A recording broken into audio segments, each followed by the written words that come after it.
Peace and welcome to The Culture right here on the Black Star Network. Folks, we got a great show for you. A lot of things we're going to talk about. We're going to kick off the first conversation talking about environmental justice, what the Biden administration is planning to do to create an infrastructure to relieve communities and neighborhoods of environmental justice pollutants and other issues without talking about race. We'll be checking in with Brother Mustafa Santiago Ali to give us some insight about this conversation. Also, let's talk about the fact that we are seeing a major change in how we're moving forward dealing with this whole Super Bowl issue. We're going to get into some conversation around that. And of course, we're going to talk to our culture crew about all of the things relating to whether it's Mary J. Blige and dealing with alimony, whether it's dealing with all of the other cultural conversations that we're discussing. So we got a lot to talk about. Stay with us. It's The Culture right here on the Black Star Network.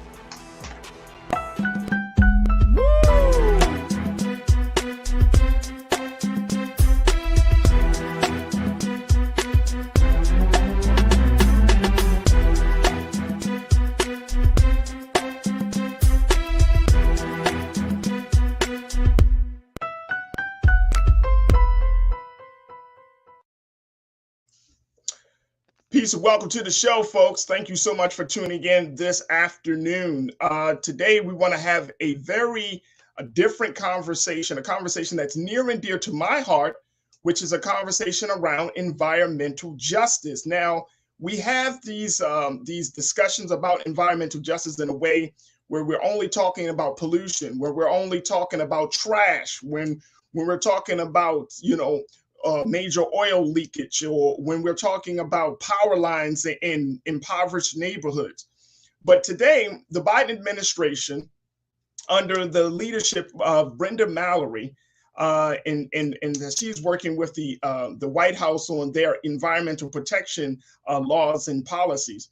Brenda's moving forward on creating an infrastructure that's going to challenge environmental justice issues from the Biden-Harris White House. Now, along with those big challenges, we know that Black people and brown folks and folks who are oftentimes in these impoverished neighborhoods where a lot of these environmental justice violations are taking place, that they're often, these are the places where are suffering the most, are disproportionately suffering. And so what Ms. Mallory is moving to do is saying, okay, we need to put some pieces in place, but we can't talk about race.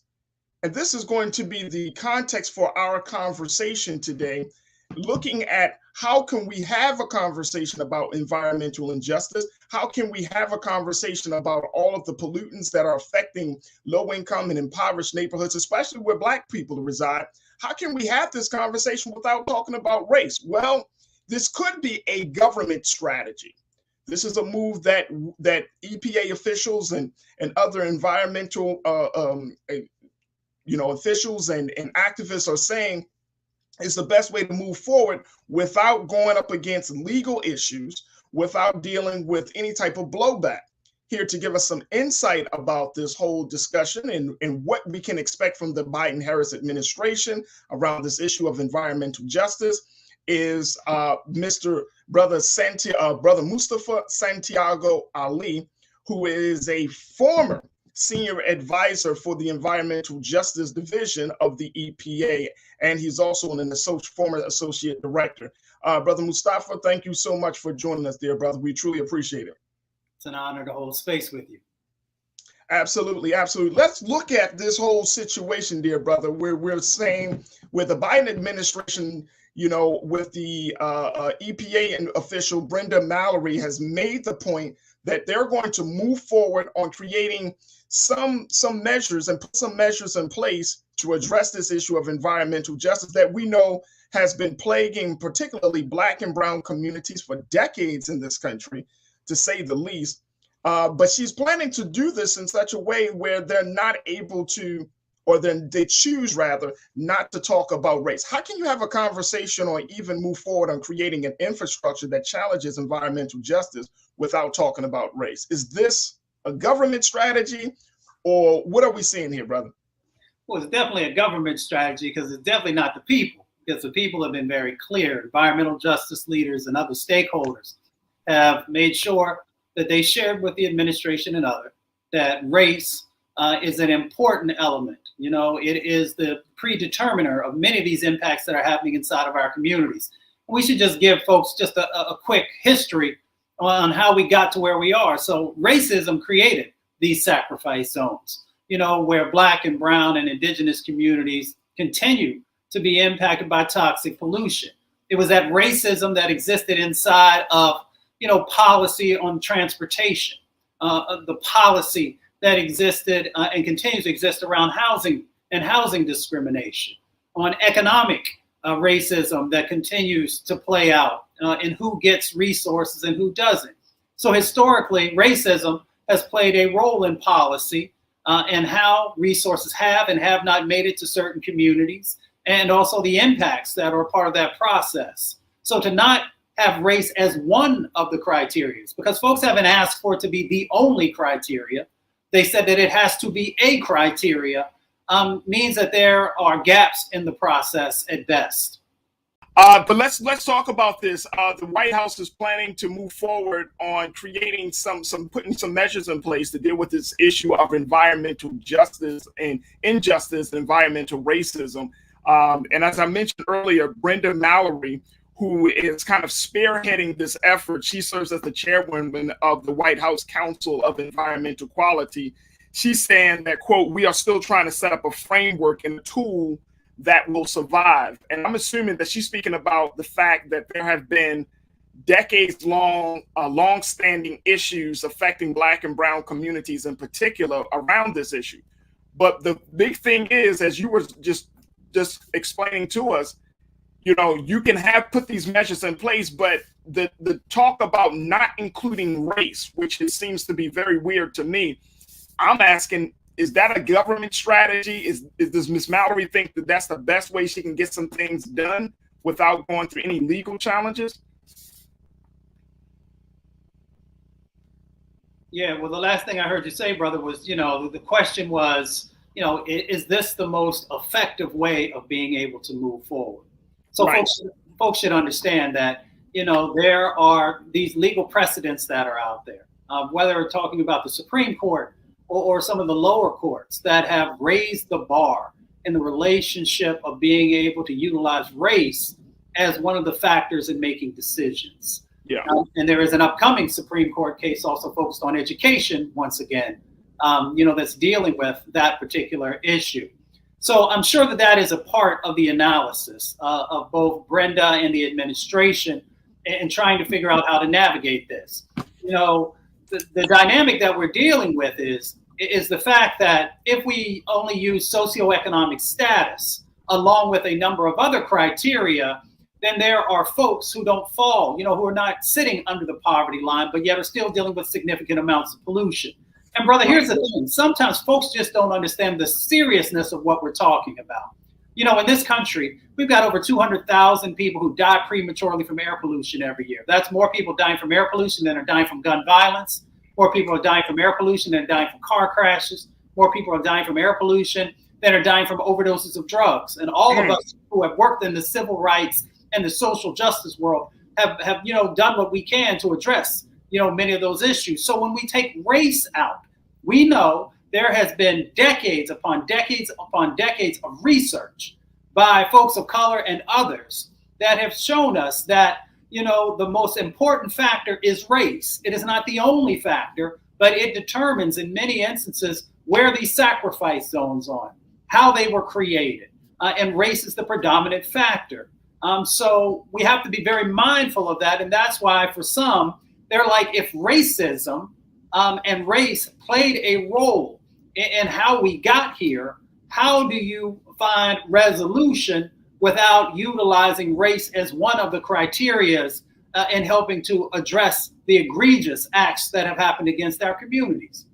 Absolutely. And you know, I agree with you there, dear brother, because I believe that if we don't confront racism, if we can't even say race, then we're going to have a very, very real problem down the road. And it opens up the door, I would think, for people to take advantage of, if you were to use language like minority, if you would use language like disenfranchised or impoverished, or if you look the primary metric to determine whether a community gets the necessary resources would just be based upon income, I think that sugarcoats the larger problem, which is that Black and brown communities have been victimized and have been oppressed by environmental issues.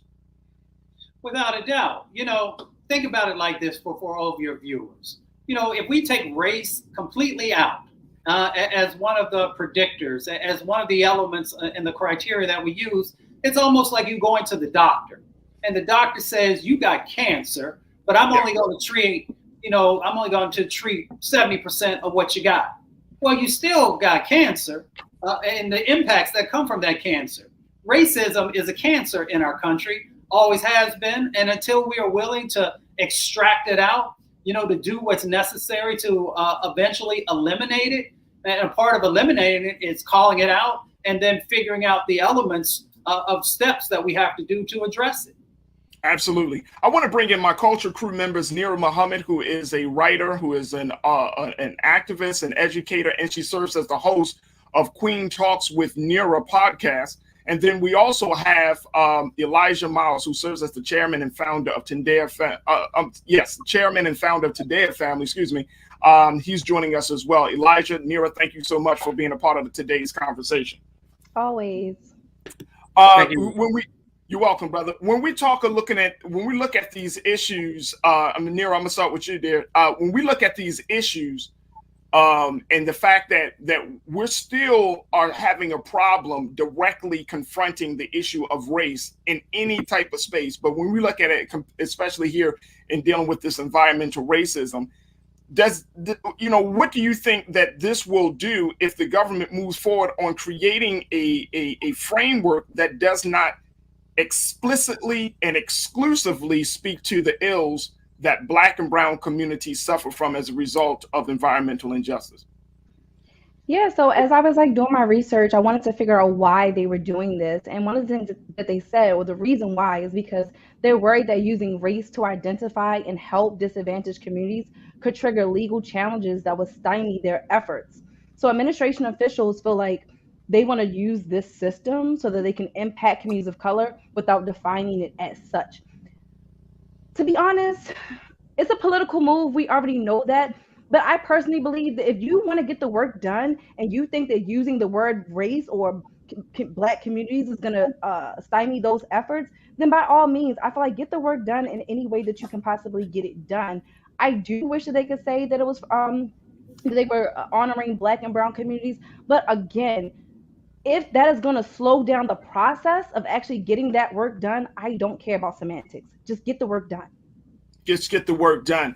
Elijah, when you're talking about getting that work done, and it's still, as I mentioned, I think it opens up a floodgate where, yes, some work can be done, but you might still see some resources going to, certain communities versus others because it wasn't explicit, it wasn't exclusive.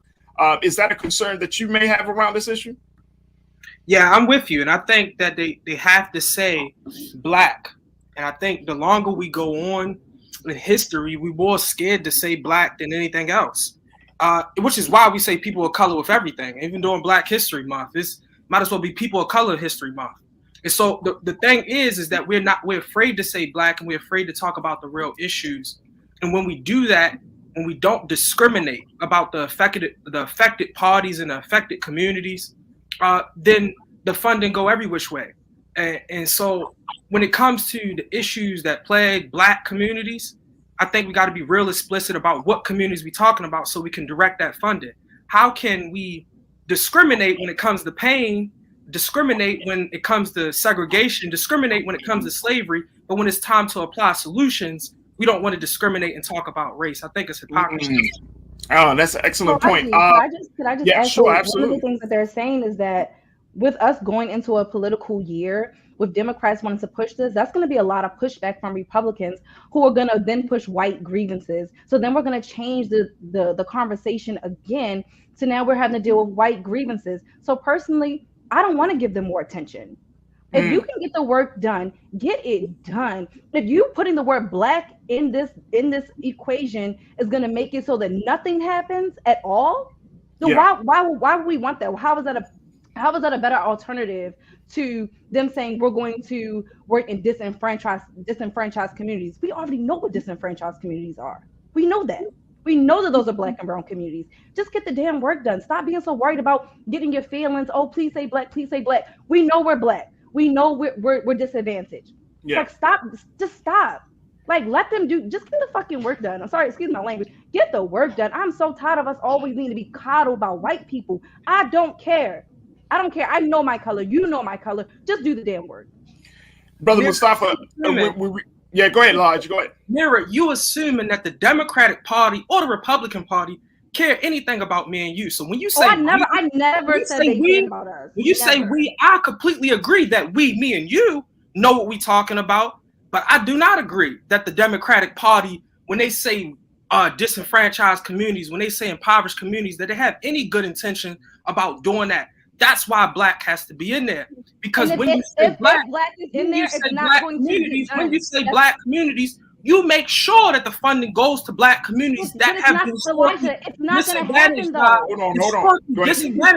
the processes that we're talking about. But when you don't say black, then we get the bait and switch, which is why no matter what we talk about Chicago or Detroit or Baltimore City, the communities that we talk about never see change because we never explicit about who we talking about. We have black people in politics right now. We have black people in power. Okay, hold on. We're talking about just in Baltimore City alone. We've had black leadership. We've had black leadership in Baltimore City, and we've seen what black leadership has done.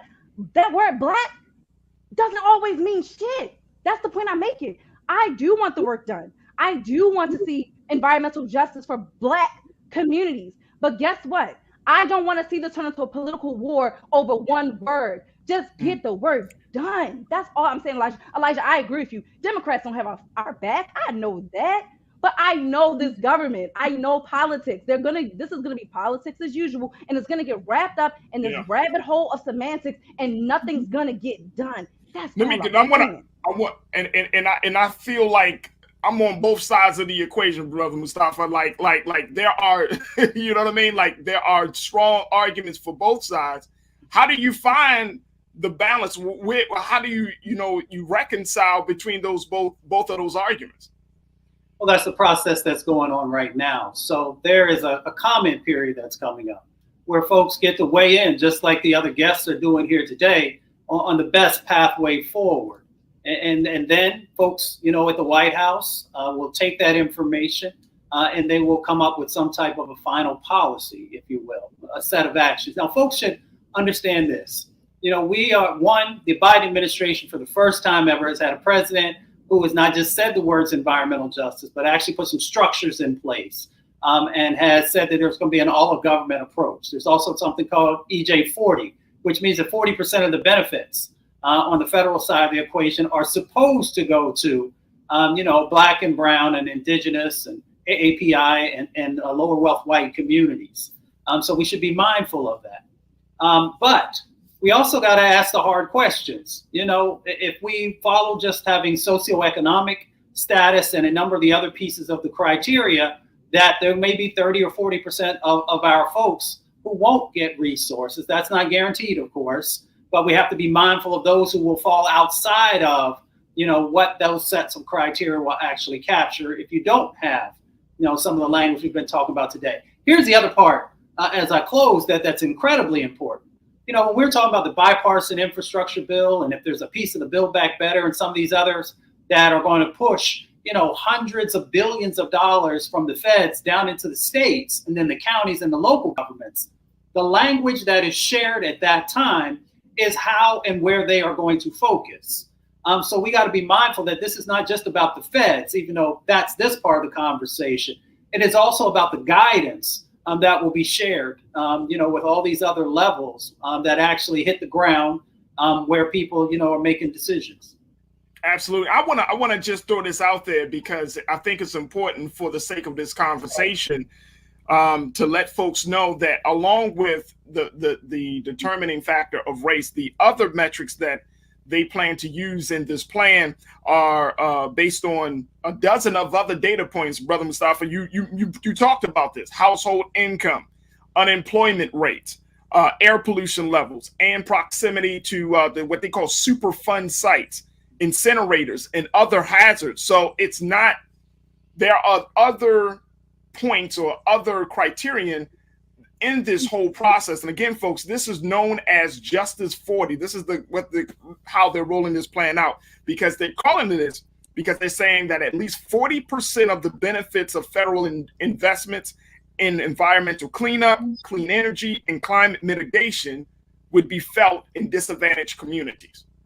So we're seeing that, yes, there are other criteria on the table. And like I said, brother Mustafa, like, I feel like, yes, Elijah, you got to say black, because how many times we've seen black when it's not there, it's going to be, something else. But then I'm with Nira too, because I do want to see the work done. I don't want to see environmental racism, injustice, and environmental injustice become a political football over one word or over, a designation of a people. So it's absolutely frustrating to that we're in the place. I know, brother Mustafa, you have to jump off, but any final thoughts on something that we can consider as we move forward with this conversation? Well, we need everyone to get engaged with both the dynamics that are happening on the ground to our communities, helping folks to understand the impacts. The other part of it is, I often talk to folks about really thinking about the economic opportunities of helping to make change inside of our communities and positioning ourselves for these resources that are coming, which is critically important, because if we don't do it, then other communities or other folks will actually take advantage of those resources and do the work in our communities and take the benefits away.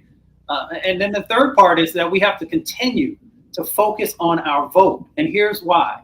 Our vote is actually tied to what has happened with the Supreme Court, and it's tied to these lower courts as well. And sometimes we don't focus as much about how we play a role in determining, who sits on these very important judicial boards and who are the judges and other things that are actually interpreting the law and making some of these really, really egregious sets of actions that are impacting our community. So we have a lot of power. We've got power to get engaged in framing and power to actually frame out what happens in the future.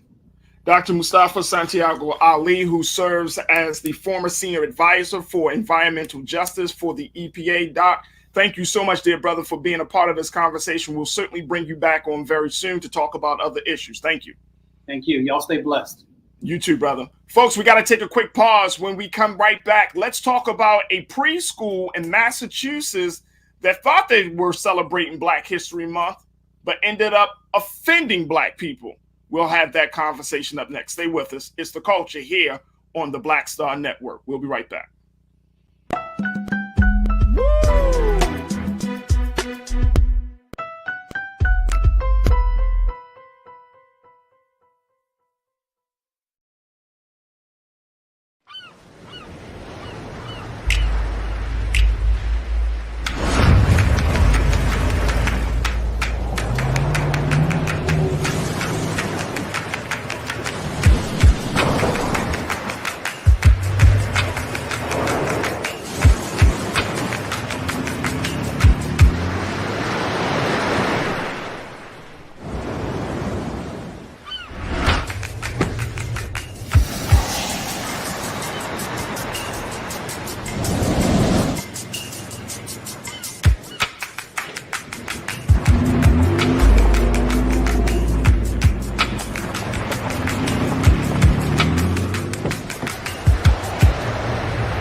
I'm Dr. Jackie Hood Martin, and I have a question for you. Ever feel as if your life is teetering and the weight and pressure of the world is consistently on your shoulders? Well, let me tell you, living a balanced life isn't easy. Join me each Tuesday on Black Star Network for A Balanced Life with Dr. Jackie. We'll laugh together, cry together, pull ourselves together, and cheer each other on. So join me for new shows each Tuesday on Black Star Network, A Balanced Life with Dr. Jackie.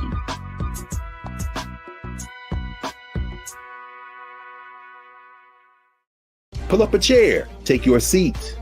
The Black Tape with me, Dr. Greg Carr, here on the Black Star Network. Every week, we'll take a deeper dive into the world we're living in. Join the conversation only on the Black Star Network.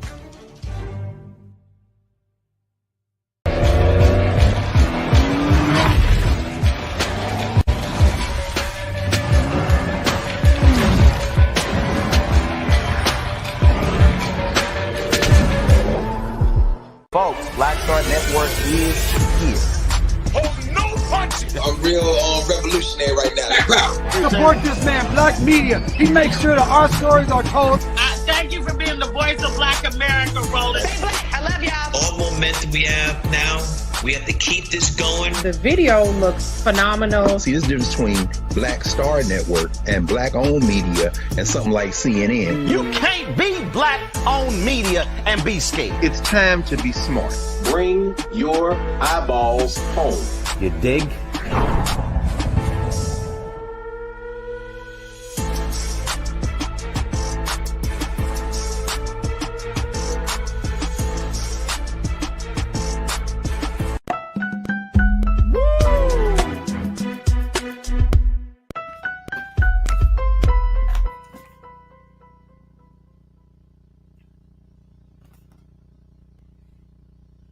Folks, we want to now switch gears on the conversation as we want to discuss what's going on with one Montessori school. Now, the school is called IC Kids, which is a Montessori school in Massachusetts, but they've been under fire after a teacher after school instructed, check this out, folks, children to wear blackface as part of a Black History Month celebration.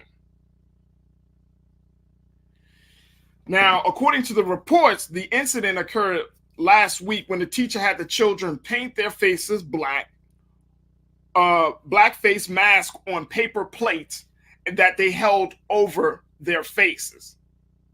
I can't even believe this. As I'm sharing this story with you folks, I'm just in a state of shock that in 2022, we're still at a place in this country where people don't know that blackface is offensive. In 2022, we're at a place where people don't know that blackface is offensive. Now, according to one parent, a Black mother, she said that she took her children out of the school saying that it's unacceptable and she didn't understand the concept of this project. But now the school has come out and apologized and said that that they're sorry for the mishandling of this celebration. Now, in a letter posted on the door of the IC Kids Montessori School, the school wrote, quote, "To celebrate Black History Month, a teacher and toddler classroom at IC Kids planned and carried out an activity that involved black mask, blackface. One of the parents brought it to our attention and was offended. The teacher apologized to the parent. The director was aware of said incident, which occurred on February 8th, and this was immediately addressed. The activity was removed from the classroom and the teacher reprimanded for such actions." The school noted that while the wording of the Facebook apology was not the best statement, they said they were trying to send a message to say that research for toddler curriculum was not executed or completed in the manner that it should have been, so they apologize to everyone and anyone that may have been offended.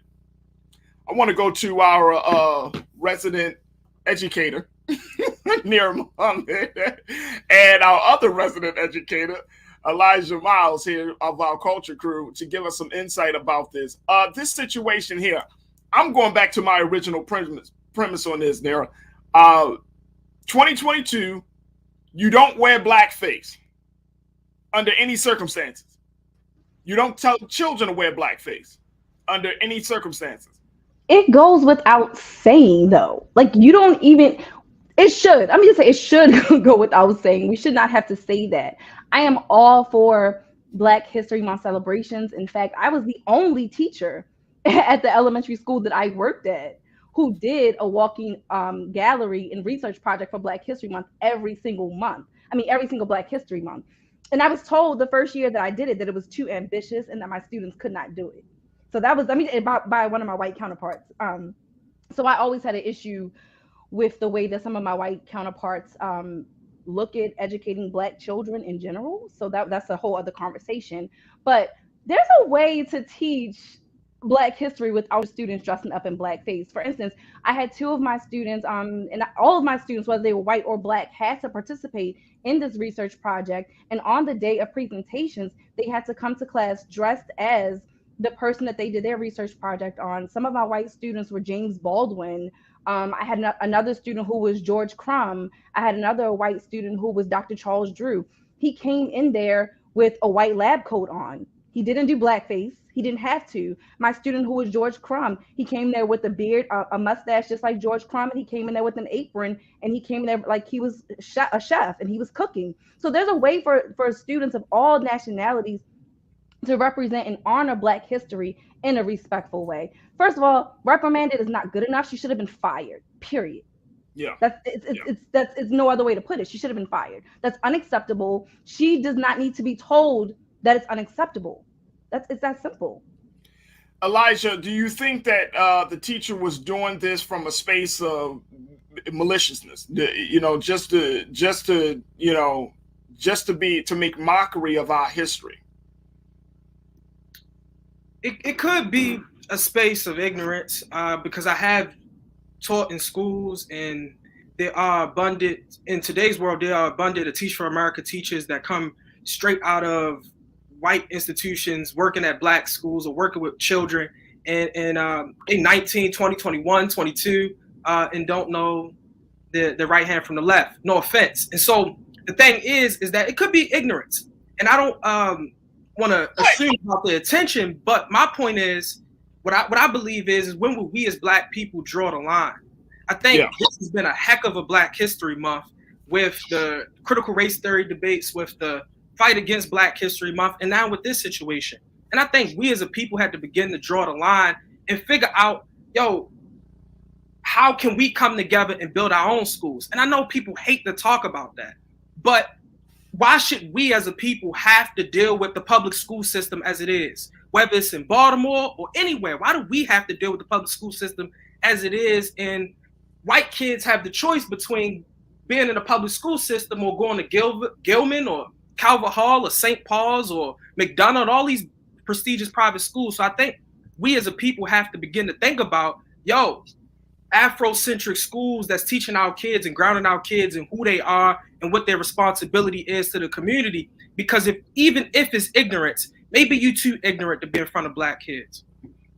No, I agree with you. And you talked about the teachers that are coming out of Teach for America. I'm wondering, and both of you, please enlighten me, because I'm really wondering, when they go through that level of training, is there a point, or is there a part of that training that includes cultural sensitivity, for lack of a better word? Is there a part of that training that includes that, you may be asked to work in a predominantly Black school? No. If you go through the Teach for America program, you're going to work in an urban school. That's part of the program itself.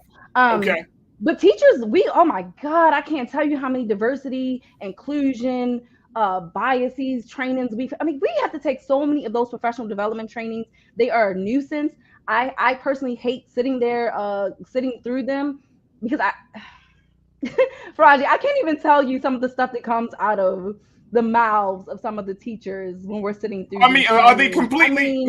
But I'm saying, are they like completely clueless? Like if you. Like, I'm saying, let's have a real conversation about race, that some white people are completely clueless. My biggest issue is that they come in thinking they're like a white savior to Black children. And when you come in with that mentality, you cannot create giants. because you teach from a level of pity. You don't think that they are great. Oh no, they can't do that. I cannot tell you how many times my seasoned white teachers have told me, Miss Muhammad, that is too ambitious. That's too much. They can't do that. Oh my gosh, did you really tell the students to go start over? You damn right I did. You damn right. Nope, wrong, start over. Yes, I taught my students that way. And when I tell you how much they appreciated it, how much their parents appreciated it, I did not teach Black children in a way in which I pity them. You're great. And I'm going to show you how great you can be. And I cannot tell you how often I saw that. And that was one of the reasons I wanted to get out of the system, because it was sickening, Farajii. I can't even tell you. Elijah, I'm stop treating these kids like they're a charity case. Yeah. And I think that's one of the big things that we're seeing, because teaching, and I'm a huge advocate of teachers, obviously, but more importantly, it's like, I know that teaching is not just a job; it's a calling. It's a calling. It is a labor of love, because one, we damn sure don't pay teachers enough money that they deserve for dealing with some of these children in terms of all of the developmental challenges of some of the children. We don't pay them enough for that.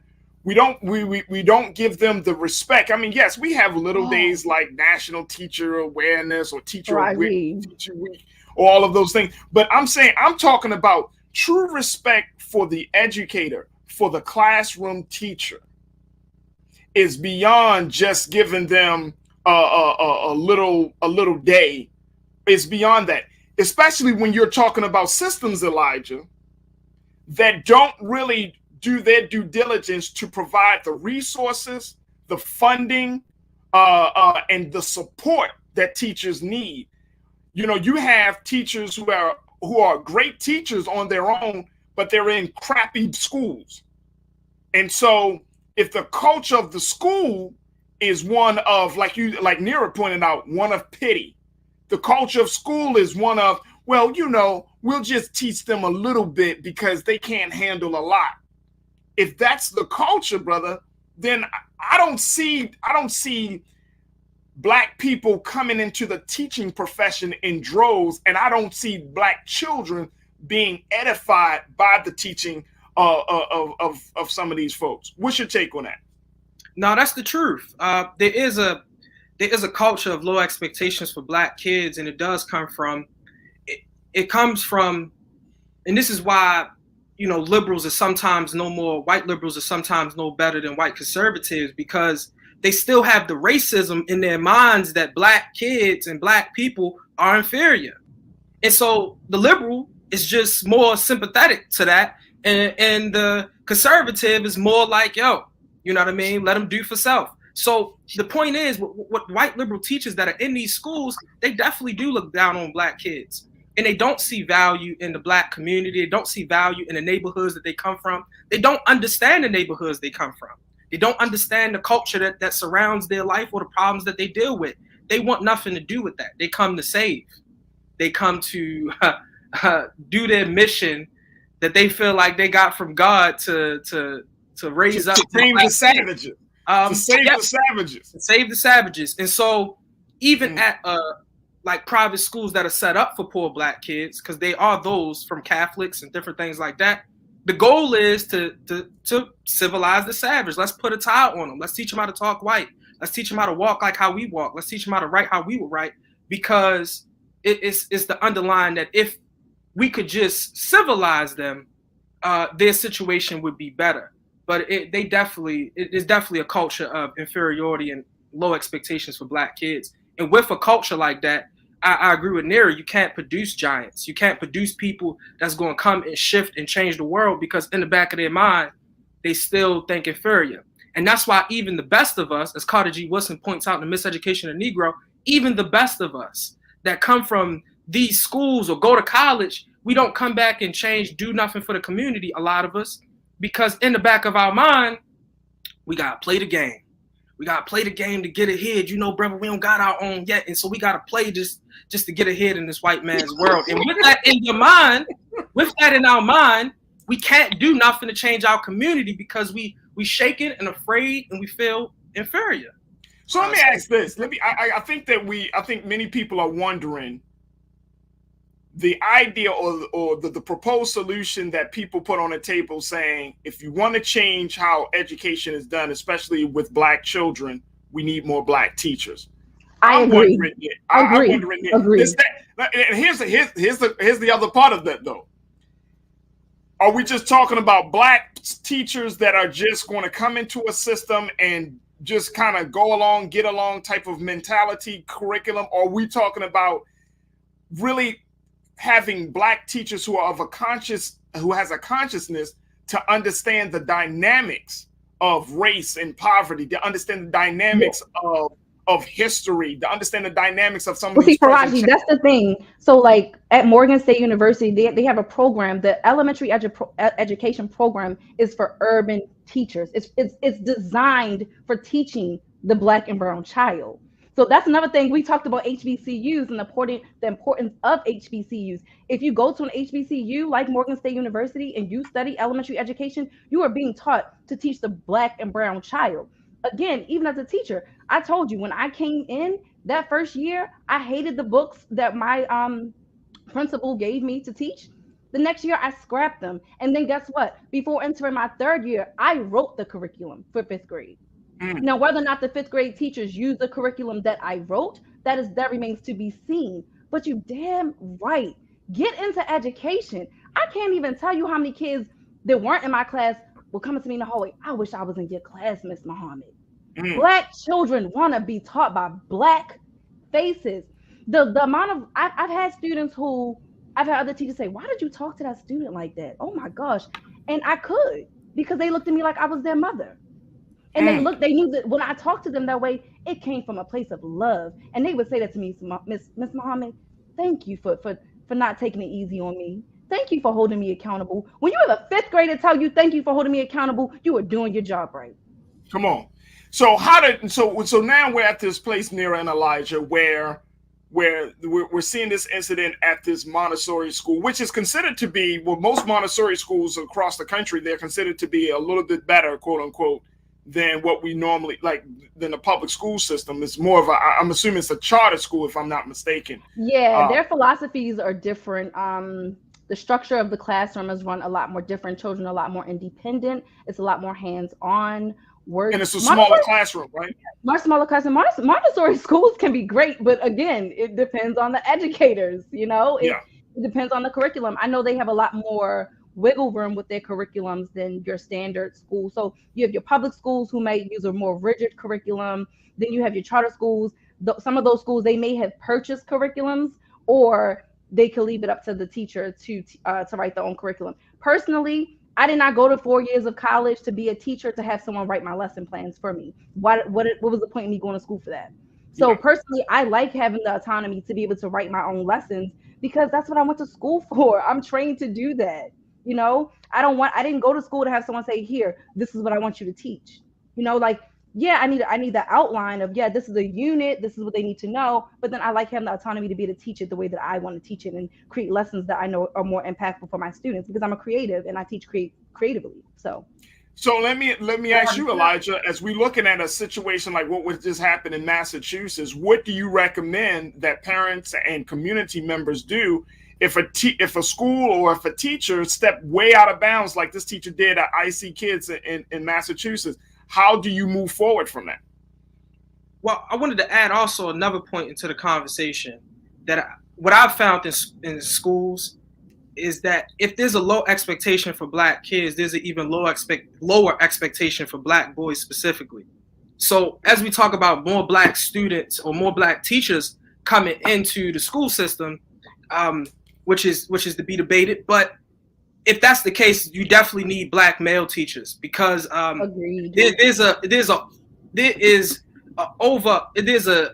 just because teaching and education is sometimes looked as a feminine trade, and so male students or Black males that are growing up that are striving to do great things, they don't strive to be educators. And so one of my hardest things that I had to do when I left the school that I was teaching at, it was the loss of the Black boys that was like, yo, like you only you one of only a couple of male teachers, let alone black male teachers, and you were my model for what my life could look like. And outside of you, you know, I got Uzi Vert, and you know what I'm saying? Right. So that was Elijah, you gotta be careful, man. It was this black teacher at my school, man. All the moms was on him.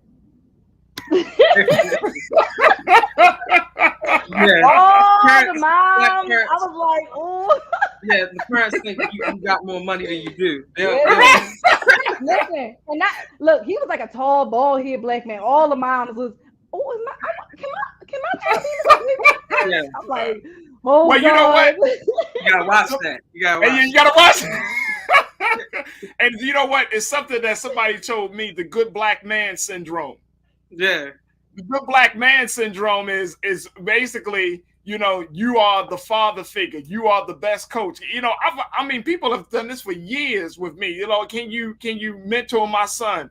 Can you coach me? Can you spend some time with my son? And it's like, I got children. I got this to deal with. You know, I'm over here like, no. Absolutely. I can't step up in that role. You know what I mean? But I do hear you. I truly agree with you that, you know, some of the most dynamic teachers that I've come across in all my years have been, of course, been black women, but it's certainly been some of the black men. I can name you about 2 or 3 off the top of my head that I have seen in the classroom who come with a level of firmness, but a level of love, like Nira described, that you don't see from other folks. So that is huge. And I think that, you know, when you look at it like this community in Massachusetts with this Montessori school they have to step their game up. They have to make sure that those black men and those black women are there. And the huge problem, which is beyond the teacher's pay grade, is that these districts aren't doing the best in hiring the most qualified black teachers. They're not doing their best. They're doing minimum, I mean, very, very minimum, almost mandatory work to even interview black teachers and to bring them into their system. So there's still a lot of work to be done. But here's my take on this apology and all of that. They knew what they were doing. This 2022. You can't say that you were ignorant that blackface is not offensive to black people. Don't tell me that. Don't tell me that. That's a bunch of BS. All right, look, I got to take a quick pause. When we come back, let's come back and let's talk about the issue that we're finding around the country, which is this dealing with this idea of restorative justice. Now, how are we dealing with restorative justice? I want to share with you what one HBCU has done to deal with an issue when they found that they were robbed of certain equipment from the school and how they wanted to handle that situation. And then later, let's talk about Mary J. Blige. Now, normally we don't get into celebrity gossip, but I think the story of Mary J. Blige in this respect is something that's worthy of the conversation because it's just outright wrong. It's just absolutely wrong. And I think we need to talk about it. And of course, later on this hour, trends, posts, and doing the most. So we got a lot to get to. Stay with us. It's The Culture right here on the Black Star Network.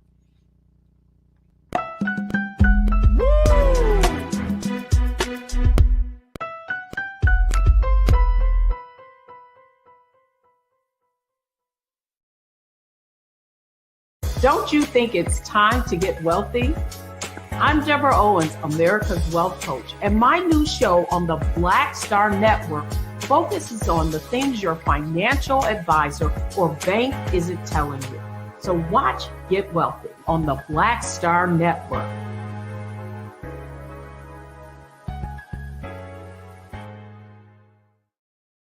Hi, I'm Dr. Jackie Hood Martin, and I have a question for you. Ever feel as if your life is teetering and the weight and pressure of the world is consistently on your shoulders? Well, let me tell you, living a balanced life isn't easy. Join me each Tuesday on Black Star Network for A Balanced Life with Dr. Jackie.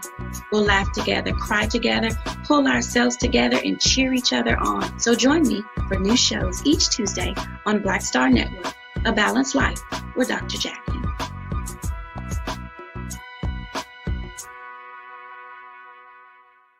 Pull up a chair, take your seat.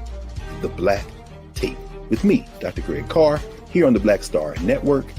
Every week, we'll take a deeper dive into the world we're living in. Join the conversation only on the Black Star Network.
Folks, welcome back to the show. Thank you so much for joining us for the second hour of the culture here on the Black Star Network. All right, I want to talk about an incident that happened at an HBCU, Simmons College of Kentucky. That's where we're going to have this conversation at. Simmons College of Kentucky. They were broken into and burglarized 2 times last week in thefts that totaled thousands of dollars worth of equipment that was taken from the HBCU. 2 different thieves went into Simmons College and decided to steal $45,000 worth of computers and audio gear from Axton Hall on Simmons College property and campus in Louisville, Kentucky. Now, 29 laptops and pieces of sound equipment were robbed from the school in the middle of the night. The first theft took place on Wednesday of last week, and the other was on Sunday. So officials have used surveillance footage to identify those who were responsible for this. Now, check this out, folks. Dr. Frank Smith, who serves as the vice president of Simmons College, and he serves also as the chief executive officer, he spoke about this break-in and the importance of the laptop. He mentioned that that the laptops were a grant to the college so that they can help the community with medical coding. And so he's very upset. But here's the interesting part about this whole case, and I think that we should have a discussion around this. The interesting part is that even though he could have pressed charges and moved forward on taking a legal route to address this issue, he is proposing something very different. The HBCU, which is known to uplift and help underdeserved communities, they just want to get the property back. But along with getting the property back, then Dr. Smith said that they would hate to have to be punitive, and they're going a different route. And it would be good if they can just return the items in the state they were in, and then he offered them enrollment into the school. How about that? So you steal from a school, but then the vice president, the CEO of the school, says, look, just bring us our stuff back, and then we will also allow you to enroll in our school to be a part of our campus. Wow. $45,000 worth of equipment. Just bring it back, and then we'll get you in school. So there must have been some young people, some students. I want to bring back my culture crew, Nira Muhammad, who is a writer, who is an activist. She's an educator and host of Queen Talks with Nira podcast. And also I'm joined by Elijah Miles, who is the founder and chairman of the Tendare Family Organization. Nira, Elijah, when you think about this situation, a college that says, look, we just want our stuff back, and we want to put you in school. Now, restorative justice came to my mind on this, Nira, when you're looking at, how this could have been handled. And the reason I'm saying restorative justice, and some people will say community policing, but the reason I'm bringing these ideas out there is because this is an unusual way to handle such an egregious violation. I don't look at it as restorative justice unless there is some sort of community responsibility put on the student other than just going to school. I do like that they're not offering to press charges. I think that's really, really great. I think that even them offering for the students to go to school tuition free is really, really great. But there needs to be something else. There has to be, and that something else to me could be, for a month you have to clean the campus. You might have to do free tutoring at the student center or something on the campus. I'm not saying it has to be something getting the law involved, but I still believe that in that restorative justice, and I've taken multiple trainings on restorative justice. I've had to practice this in my classroom. There needs to be some sort of mediation done. There needs to be a sit down. We used to do these sort of justice circles where the offender talks to the defendant. So it's so many different levels to this. I I do like, though, that they're not trying to go down the prison route. I think that's a beautiful, beautiful thing. That is the purpose of restorative justice, to get out of the pipeline to prison, in schools, and to really look at, some of those practices that we were doing before, like suspending kids, things that really weren't beneficial to the student. Suspending a kid didn't really change their behavior. It didn't make them say, oh, I'm not going to ever do that again because I don't want to stay home in bed for 2 days or whatever. So I do like the avenue that they're going down. I'm just not sure if anything is going to come of it.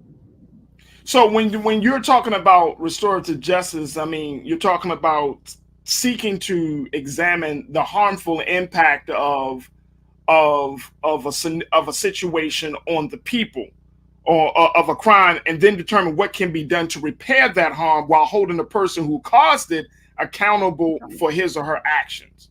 Yeah, that's like, if a student breaks into my classroom, which has happened before, no, I don't want the student to go to jail, but maybe your punishment is to have a conversation with me, to understand how going behind my desk and going through my purse made me feel. And then possibly, maybe for the last 5 minutes of the day for a whole week, you come and you help me clean up my classroom. That's restorative justice to me. You took something from me, and then together we came to an agreement of what your punishment would be. Your punishment is coming here for 5 minutes at the end of the day to help Mrs. Muhammad clean her classroom. That's restorative justice. But you stealing from me and me just giving you like, oh, don't steal from me again, just give it back. That is not restorative justice. And that is not teaching our kids what really is going to happen in the real world if they go and steal.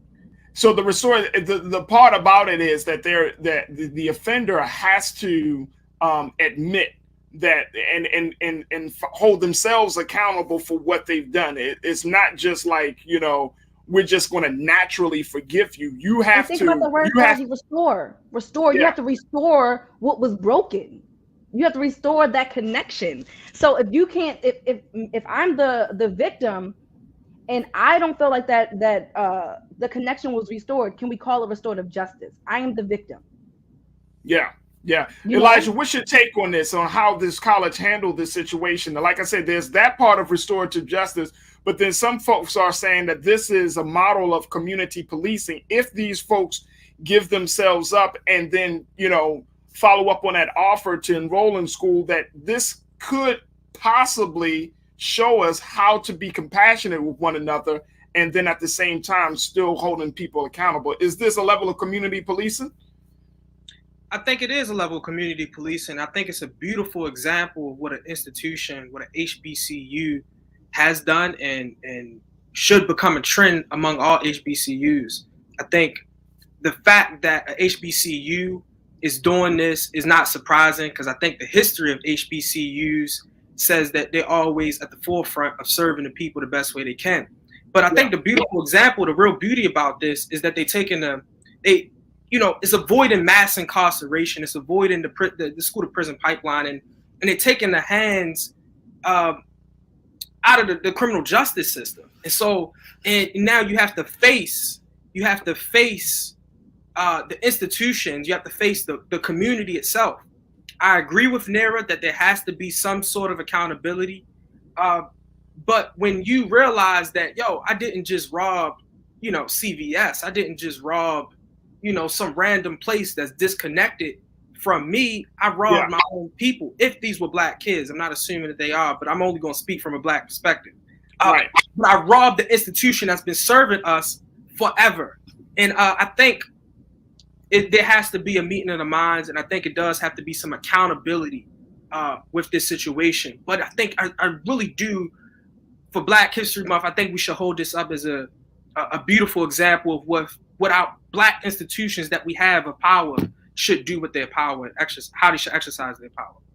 Some people, Elijah, would go as far as to say that when it comes to Black people offending other Black people, that our response, and we can have a lot of conversations about it, but our response is oftentimes very milquetoast, very weak. You know what I mean? Like we're not so hard on our own violators within the community. We're hard about those who come in from the outside of our community and violate us. But when it comes to our own, we don't use the same standard. You know, for example, people have said, oh, during the great, you know, when we saw this rash of police shootings, people say, well, you know, some people were, well, why are we getting upset with the police when black people shoot themselves each and every day?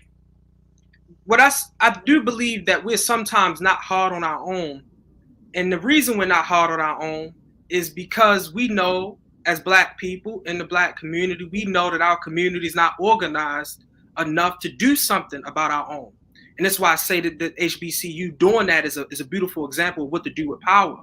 But in the black community, when the brothers is on the corner and they harassing and terrorizing our neighborhood for whatever reason, you could say it's economics, you could say it's lack of education, you could say it's a breakdown in their family. When they're doing whatever they're doing in our community for whatever reason, we as a community, the 9-to-5 working black man, the 9-to-5 working black woman, we're not organized enough to be able to do something about that, to say, yo, look, we can find you employment, but you're not going to be selling drugs out here.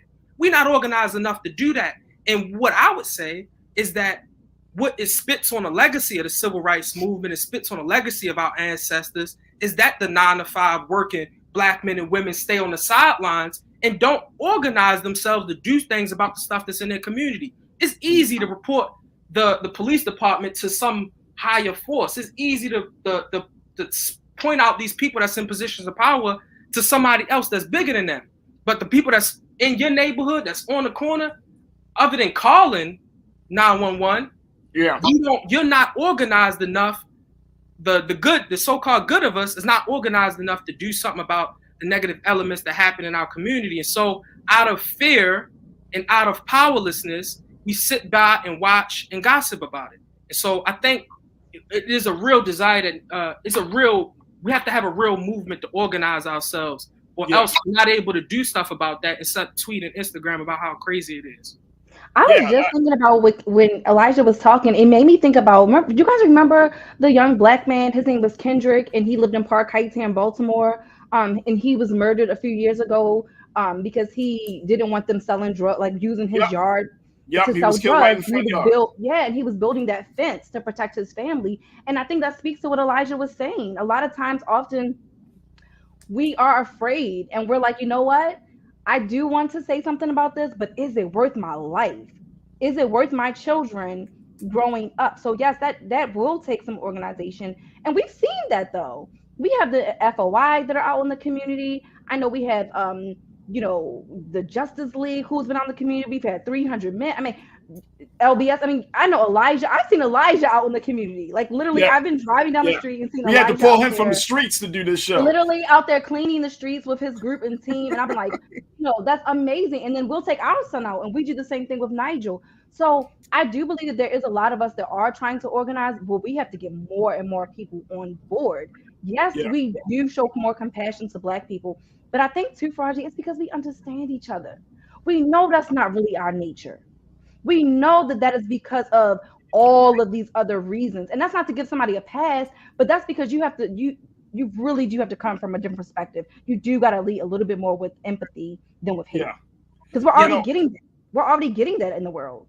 And you know what? And I love that. And that was going to be my next point, Nira, which is that, when you're looking at idea of community policing, when you're looking at the idea of restorative justice, the underlying or common denominator between those two philosophies and methodologies is having empathy and love. Like you have to come from a place of empathy, compassion, and love. Because I see this happening when we have discussions about, Elijah brought it up, like when you have a discussion about what to do with the Black drug dealer in the neighborhood, right? Like, the Black drug dealer, his circumstances or her circumstances, right?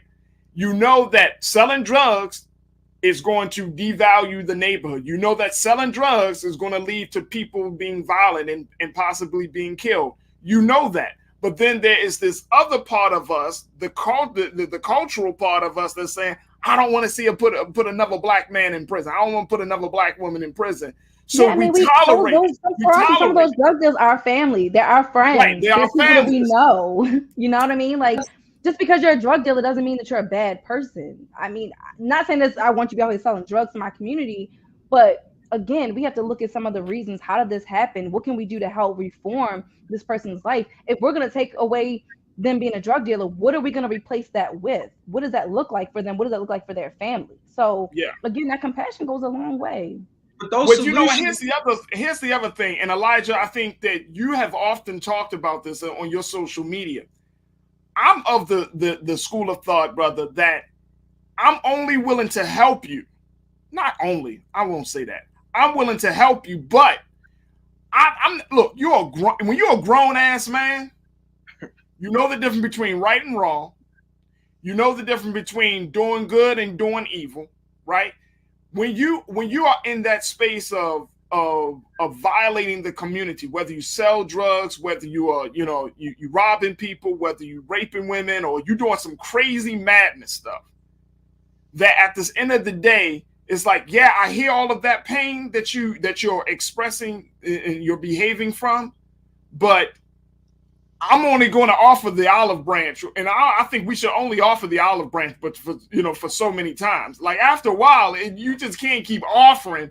And like, wait a minute, man, you're becoming a whole liability to our quality of life at this point. So we can't have you just running recklessly through the neighborhood, through the community, because you Black, and we don't want to see nothing happen to you. And this is one of the issues, because we don't know how to balance empathy and righteous judgment. So our community is a no judgment zone. Yo, man, he's selling drugs. You don't know his life, man. He raping people, man. You don't know his life, And the thing is, when we live in a no judgment zone, where we can't discriminate between right and wrong, I don't care why the rapper is rapping that. He's rapping garbage when it comes to as it relates to our community. When we can't discriminate between right and wrong, we unable to lift up right and condemn wrong. Not people, not condemn the people, condemn the action. And when we can't do that, we can't really bring the best for our community. So we have to be empathetic. But even the solutions to the economic problems our kids may be dealing with, even the solutions to the broken down of families that may be happening, all of those solutions arise through organization. We're not close enough as a community.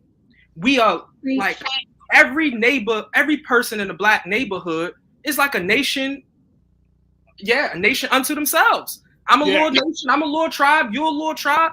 And I care about me and mine. I care about my kids. When we say Black community, it's really a figure of speech to describe Black people, because we really don't live in a community. Because when it comes to unity, oneness, because that's what unity and the Latin term means, is oneness. We're not one at all. And far as sacrifice, being willing to die for this stuff, I believe that until the 9-to-5 Black man or the 9-to-5 Black woman that has a family, until that person is willing to sacrifice as Malcolm X sacrificed and was killed, even though he had 4 daughters and a wife, even though as Martin Luther King sacrificed, even though he had wife and kids, until we are willing to sacrifice our lives to change our community, the community won't change. And until we will sacrifice time, blood, energy, whatever it takes to change our community, it won't change. And not only should we do that, I feel like because of the sacrifice of those that came before us, we have a duty, we have an obligation to do that. We must do that. And it's not because we want to die, but it was generations of us. And I end on this. It was generations of Black people that were on plantations, that were born slaves and died slaves. We go to beginning of slavery and end of slavery. It's people that was born and died. 400 years, Elijah. 400 years, brother. Sacrificed their lives so that we can sit here and have this conversation. And then today, we allowing ourselves and our community to stay away because we are not willing to make that sacrifice today because of my kids and because of my family and because of my livelihood. And I think it's disrespectful to God. And I think it's definitely disrespectful to our ancestors and our people and our future generations that are not even born yet, that will have to live in this mess if we don't correct it. No, I think that's an excellent point, dear brother. And the level of sacrifice that is required. And people tend to believe, you brought up the great Dr. Martin Luther King and great Malcolm X, but people tend to believe you have to make that level of sacrifice. I don't think you do, Nira.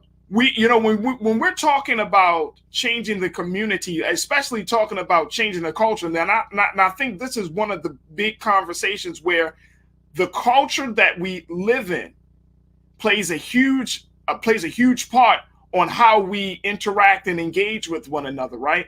So, if you go out to any affluent neighborhood in any part of this country, you can't run up in those neighborhoods with, loud music. You can't put trash on the ground. You can't just walk around just aimlessly without somebody saying, "Excuse me, are you okay? Do you need some help? Or what are you doing?" There is a checks and balance system, an unwritten checks and balance system, a culture of checks and balances that exist in those communities, which keep those communities in a place of privacy, clean, keep those communities in a space where they can be affluent and not have to be worrying about all of the other elements around that neighborhood. So it makes me, as you're talking, I'm literally thinking about Snowfall. I'm literally thinking about the first season of Snowfall, the way the show came on, the beauty of the Black community. And I'm thinking about where we are at the end of, what were we at, season 4? And you can see how the community looked from season. And I encourage each of you, just go back real quick and look at the very first episode of Snowfall and look at the last episode and look at the community. That explains a lot. I'm gonna just start there in terms of what our communities look like. But my sister and I were literally just having a conversation about how back in the day here in Baltimore, there were all these homes, like the neighborhood that my grandmother grew up in.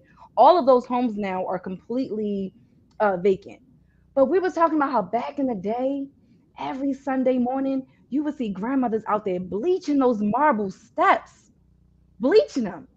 We would see grandmas out there with their brooms sweeping. We took care of our neighborhoods. Elijah made a beautiful point about how we saved the Black community, but we're not a community anymore. We stopped being a community when we stopped caring about the way that our front looked, just even something as our porch. We stopped being a community when our kids in the neighborhood couldn't run in and out of each other's home anymore. When we stopped allowing each other to raise our kids, we stopped being a community.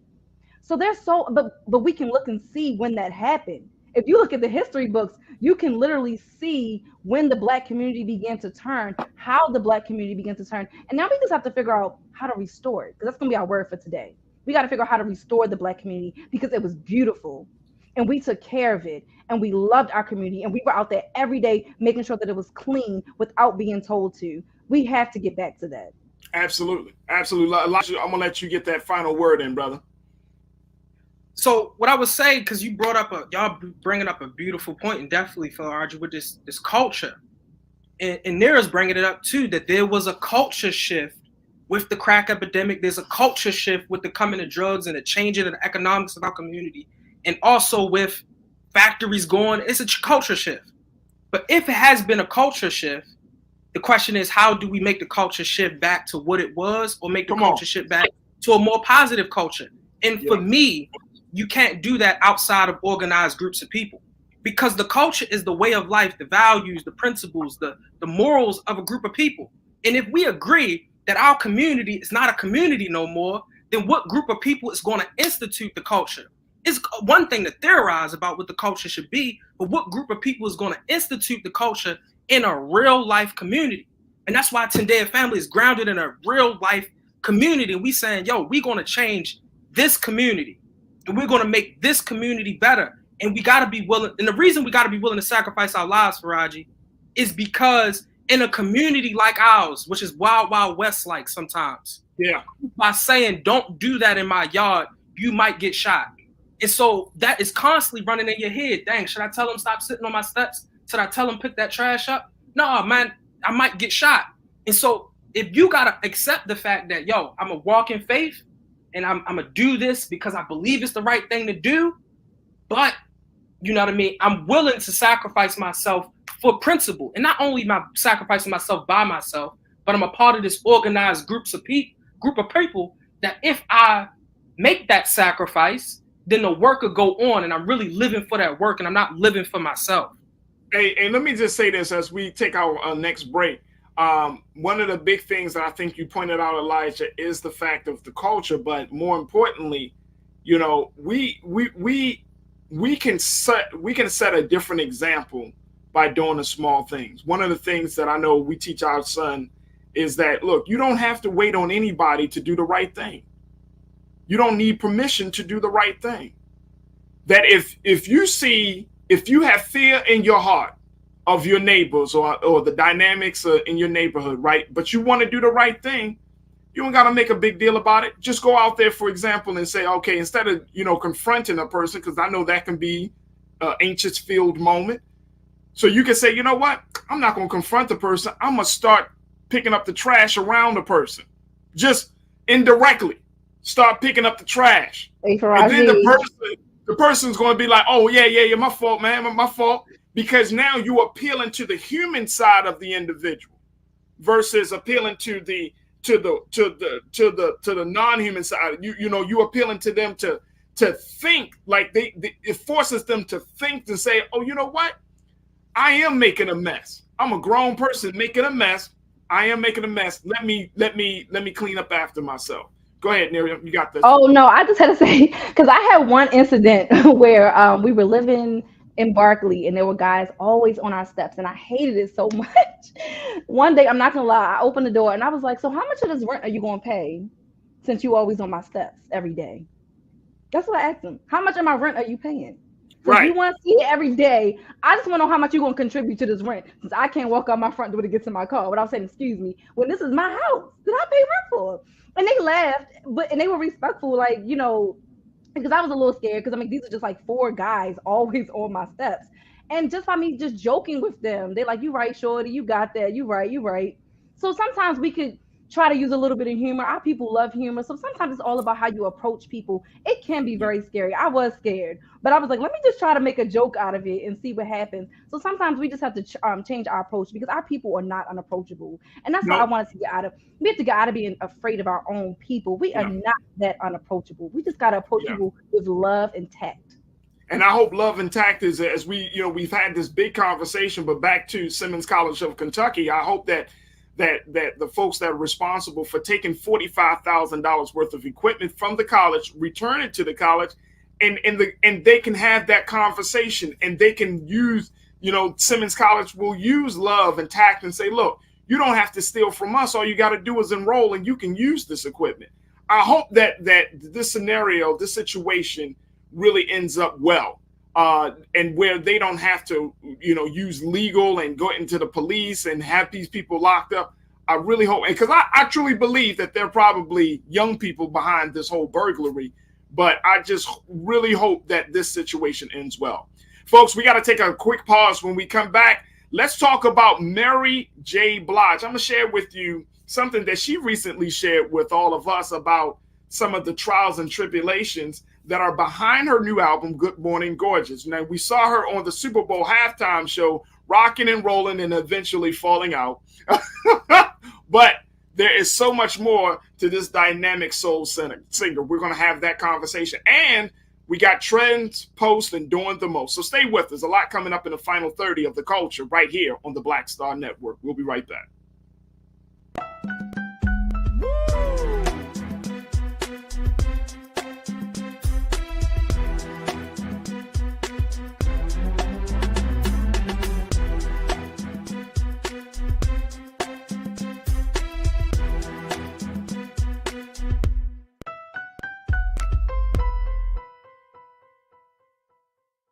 Pull up a chair, take your seat. The Black Tape with me, Dr. Greg Carr, here on the Black Star Network. Every week, we'll take a deeper dive into the world we're living in. Join the conversation only on the Black Star Network.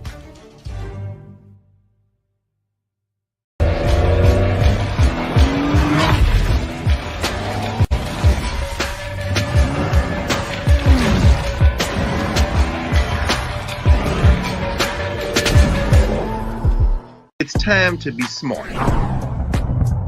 Roland Martin's doing this every day. Oh, no punches! Thank you, Roland Martin, for always giving voice to the issues. Look for Roland Martin in the whirlwind, to quote Marcus Garvey again. The video looks phenomenal, so I'm really excited to see it on my big screen. Support this man, Black Media. He makes sure that our stories are told. See, this difference between Black Star Network and Black-owned media and something like CNN. I got to defer to the brilliance of Dr. Carr and to the brilliance of the Black Star Network. I am Roland with Roland all the way. Honored to be on a show that you own. A black man owns the show. Folks, Black Star Network is here. I'm real revolutionary right now.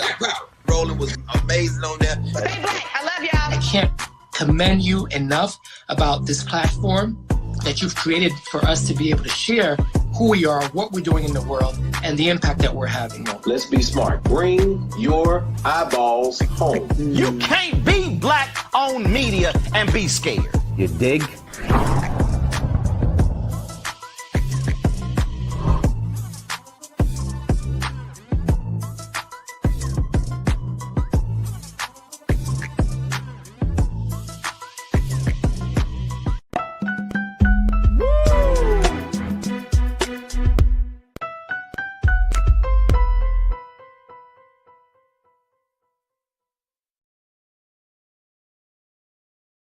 Folks, welcome back to the show. Okay, let's talk a little bit about soul singer, superstar R&B diva, Mary J.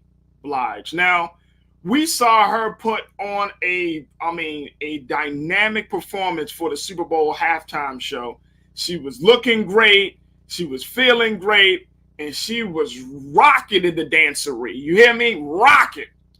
But according to a recent interview that the singer did, she shared that one of the biggest motivations for her new album, Good Morning Gorgeous, and I have to say this, folks, I absolutely love Mary J. Blige. Like, I've been, of course, if you watch Ghost, which is what, Power Book 2, you know that her character, Monet Tejada, she gives you all types of situations. But after looking at her and her performance in that space, and then also just really reflecting, like I listened to her new album, some of the cuts from her new album, it's absolutely beautiful and dynamic. And when you start to look at her as an artist and how long she's been in this game, and I want to bring my culture crew for this one, Nir Muhammad, Elijah Miles, when we start looking at Mary J. Blige and the impact and influence that she has had on this game of hip hop and neo soul, I mean, one of the things that I will say about Mary is that she has been consistently, she made a song about it. She's been consistently Mary. You know, her sound has evolved, but who she is, she's never shied away from telling her story, speaking her truth. And she's always had this deep level of authenticity that you just don't see too much, especially from women who have been a part of this industry for so long as she has. And she still looked like she would take off them high boots and knock you in the face if you come across real crazy to her, right? But here's the situation. She went on to say in this interview where she said that she got a new song on her album called Rent Money. And she explained that the inspiration behind this situation, behind that song, was when the fact that she had a divorce from her ex-husband, Kendu Isaacs. And this divorce was a public divorce. It was a messy divorce, but essentially she had to pay alimony to this one man. They didn't have children there. She got to pay alimony to this one man. And the alimony that she had to pay, this thing is just mind-blowing, which was $30,000 a month that she had to pay for alimony for one man, to one man. Now, this happened back in 2016. This was a period between 2016 and 2018. So she was kicking out $30,000 a month for a 2-year period until it was finally decided upon that she wouldn't have to keep paying alimony. And she said that she literally had, the only way that she can keep up with this alimony was that she had to go on tour and make the money off of her tour sales or her tour. But then she also said in the course of that she couldn't pay her own rent. She putting $30,000 out to her ex-husband, But then she couldn't literally pay her own rent, and she fell into a deep depression and despair. Nira, I want to get your take on this first, and then Elijah. But when you hear a story like this, what comes to your mind? I could tell you the first thing that came to my mind. And that's I can't say on air. I'm going to say the first word start with a P, the second word is an A, and the last one is an N. He is a. I'm going to say that. No, but honestly, I feel bad for her, but it does. Tristan Thompson out here paying $40,000 a month per child. He got 3 of them. So that's $120,000 a month. $120,000 a month. Right. I know my cousin boyfriend just lost his whole entire check to child support. I mean, a whole check. Yeah. Just gone. Yeah. So, I mean, Mary, it is what it is, baby. Black men, men got to go through the same thing. That's what prenups are for. You knew that man. Obviously, he didn't have the kind of money that she had going into the relationship, or he would not have wanted or needed that much alimony. And she said he was spending all of her money. So, Mary, why did you get with a broke dude? You could get anybody. How you end up with a broke man, Mary? Why you ain't signed a prenup? These are the things that are going through my head, because I'm just like, it's hard. I don't feel bad for her any more than I feel bad for the men who go through the same thing. There are literally men out here who are kicking out just as much money in child support and alimony. This is the part of being a celebrity. Unfortunately, you did not get that prenup like you should have. If that man does not come into that marriage with just as much money as you or skill set as you, I'm getting a prenup. Right. And with everything that Mary went through in her prior relationships to even meeting this guy, ain't no way I would have went into that marriage without a prenup. Absolutely not. And I'm in full agreement, but here's the other thing about this, Elijah, that I don't think that we can overlook, which is what caliber, what real man, and I'm saying this with every fiber of my being, brother, what real man would force his ex-wife to pay him that type of money and be good with it?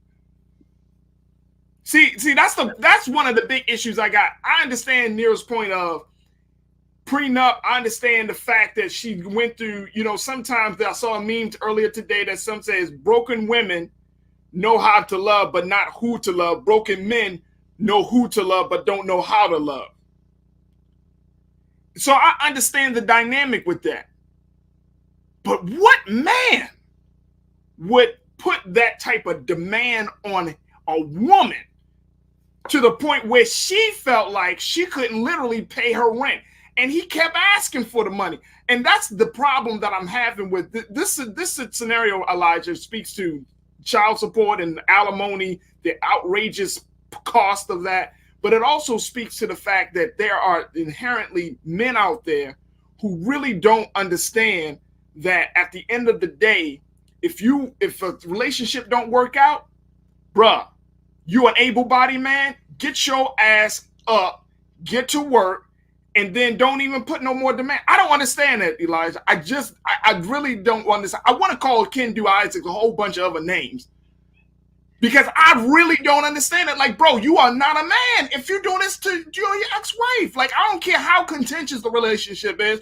You are not a man. You don't tell your ex-wife, bro, you wanted to pay me $30,000 a month for one man?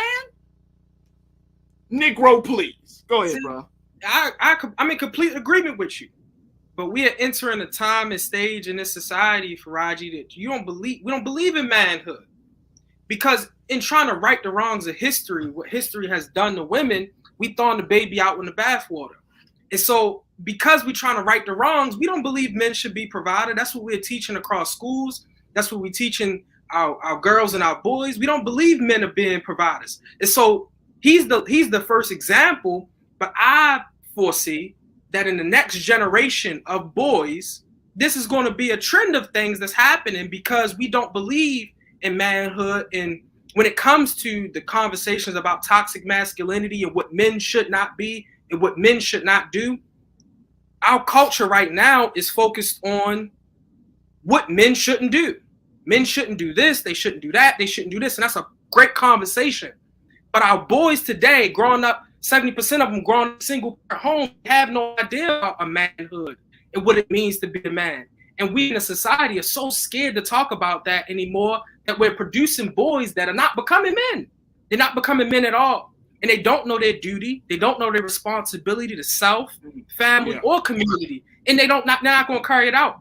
And so, man, I use Mary J. Blige for her money, and I take her money and I do all that. And I still feel like a man because where in the cultures is telling me that I'm not a man. Because go ahead, say it again, brother. The feminist line of thinking, nah, you ain't no man. No, well, it's equality. That's what we focused on. We focused on equality. Everybody be the same. And so when it comes to the Mary J. Blige situation, this is an indication of the same. And what you're saying, I'm in so agreement with that. Everything can't be the same. A man is supposed to be striving to be a provider. And when the relationship ends, you keep working and try to strive to support the woman and children if you have them. But we don't believe that anymore. And it's going to be a whole lot of problems in relationships because women are going to be expecting things from men and men are going to be expecting things from women that are unconscious. But the culture is so against that we don't even know our duties and responsibilities to each other anymore. Can I just say, Farajii? Go ahead, because I'm about to fire off now. Go ahead. In some ways, I personally believe that Black men have been raised by single Black women for so long now that they just think that Black women are supposed to take care of them. I've had to even say to my own mother about my 34-year-old brother, take the damn titty out his mouth. He is grown. He's grown. Stop treating him like he's a damn child. Black men, and I'm not saying all Black men, because I do know a lot of amazing Black men who even were raised by single mothers, but I personally think that has in some ways, I agree with what Elijah said about everything that's been equal. I can't even tell you how many Black men I hear now talk about they supposed to pay half the rent and come home with dinner made. What? So I'm paying half the bills and doing all the housework.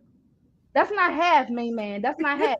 But again, you so used to a Black woman taking care of your ass that you don't know how to take care of her. Take care of your women.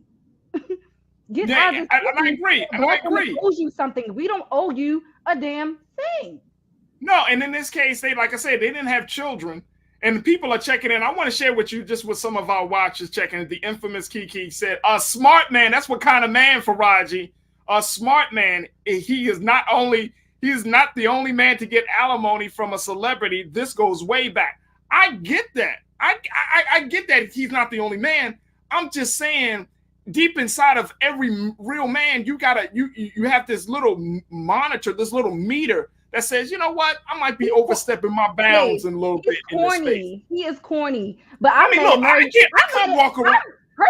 mad at Mary for getting with this broke dude. Because if she got a right caliber of man, like Elijah and Farajii, you know what I mean? You wouldn't even be trying to take her money. It's about the caliber of the man that you deal with.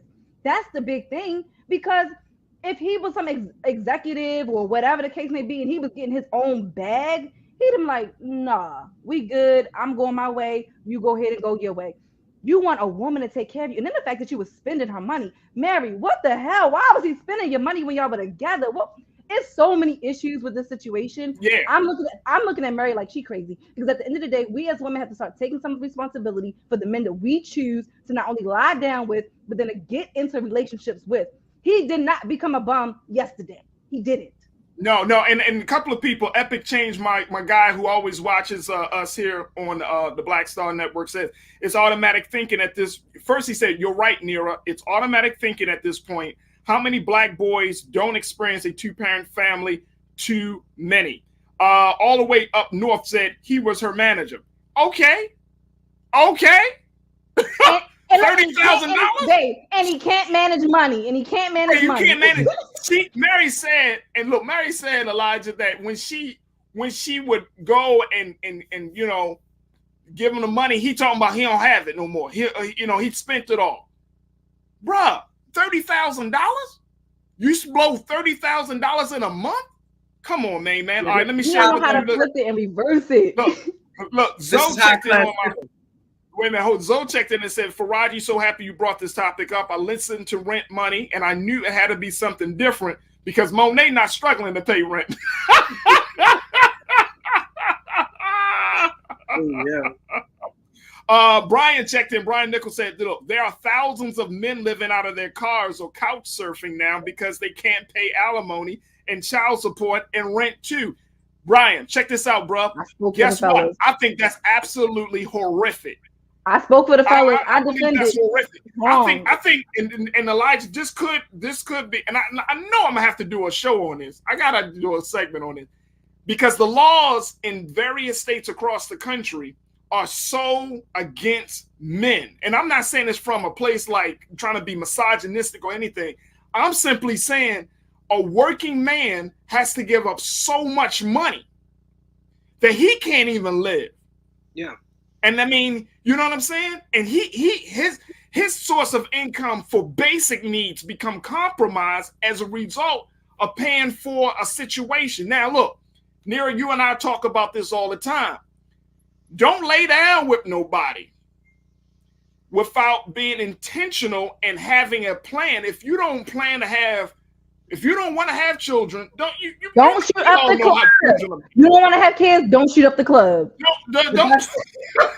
Don't be, but you got to be intentional. You got to be intentional about your family planning. You got to be intentional about your finances. You got to be intentional. And you got to be intentional about who you lay down with, period. And intentional about who you lay down with.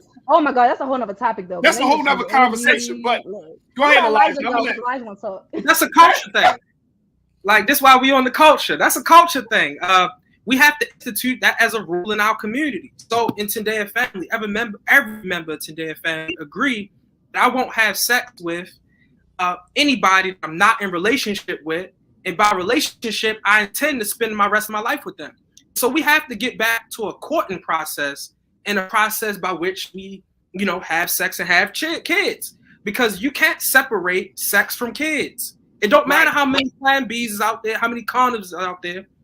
Sex produces kids. And sometimes mistakes happen. And so I think we have to, we as Black men, yes, sir. I don't want to cut you off, but here's what I think we should do culturally. You can't call it a mistake when you go into it knowing what the end result is going to be. It's not a mistake. That's a conscious decision. We know how biology works. So you can't be like, oh, it was a mistake that that you got pregnant. Now, unless that woman has some other things going on with her body or something like that, or she might be, that's one thing. But if we know that unprotected sex there's a high probability that you could have a child from unprotected sex. We know this stuff. Yeah. But I'm saying, guess what? The culture is no condoms, or we don't want to be protecting each other. And therefore, we make these decisions because it's not an intentional choice. It's a convenient choice. Now we're running back and having these conversations. Now we got baby mama drama. We got all this other stuff that's happening. But if you made the decision at the beginning and you knew the consequences, quote unquote, and you knew what the end result could be, come on, man! Like this is not rocket science. This is producing babies. This is about spending your life with somebody. Go ahead, Elijah. I'm sorry, brother. That's the truth. So what I'm saying is also that when I come to you, like brother Farajii, man, I had this shorty last night. Oh my God, right? You got to frown upon that. That's what I'm saying. I'm saying we as a community I shouldn't be able to go to another Black man and he'd be like, yo, dang, man, what was she like? Who was that? And I get a pat on back about that, because as long as our community does that, then it'll keep happening. Because if I get the affirmations and I get the pats on the back for rolling like that, and now, instead of Black women staying where they are, or women in general staying where they are, they like, man, we can do it too. So it's even getting worse because both of us doing it now. Right. And yeah. You dragging, I'm dragging, Elijah. Yeah, everybody dragging. Everybody, I'm not. What we doing? People that's not from Baltimore, we apologize. The point is, though, we gotta stop. We gotta stop dragging, shagging, and dragging out here. So let me tell you, we do have to stop. Look, Epic said the real reason is that we can't get that feeling with condoms, and we won't be honest about it. Man, look, let me tell you something. No. Hold on. No, I gotta tell the ladies. Hold on. Let me just. I just want that out there. Get some condoms. You get that feeling for 2 minutes, man, and then you got 18 to 21 years. No, it's forever. You know, having a kid is for life. But I promise you, I get it. No, let's be real. I'm a woman. I am a woman. Condoms are absolutely disgusting. I hate them. They smell. They feel terrible. And they have gluten in them, and I have a gluten allergy. I did not know that. But yes, my ladies, I'm gonna throw it out there. It's called Lovability. They are women-made condoms. They are freaking amazing. Lovability. Just thank me later. I hear you. So I mean, when we're seeing all of this stuff, you know, and again, I think it opens the conversation up to the fact that we're talking about choices and finding a mate, choices on who you lay down with. Choices in terms of how to, if you are a high income earner, how to manage that when you're bringing somebody else into your life that may not be a high income earner. Like, these are all adult decisions, and a lot of times we fumble and jumble, trial and error our ways through making these very important decisions on the back end instead of having a plan of action on how to deal with these decisions if they come up on the front end. And that's the problem that I'm seeing. I feel bad. Somebody say, "Oh, Farajii, you accepted Mary's truth." It is. Why wouldn't I?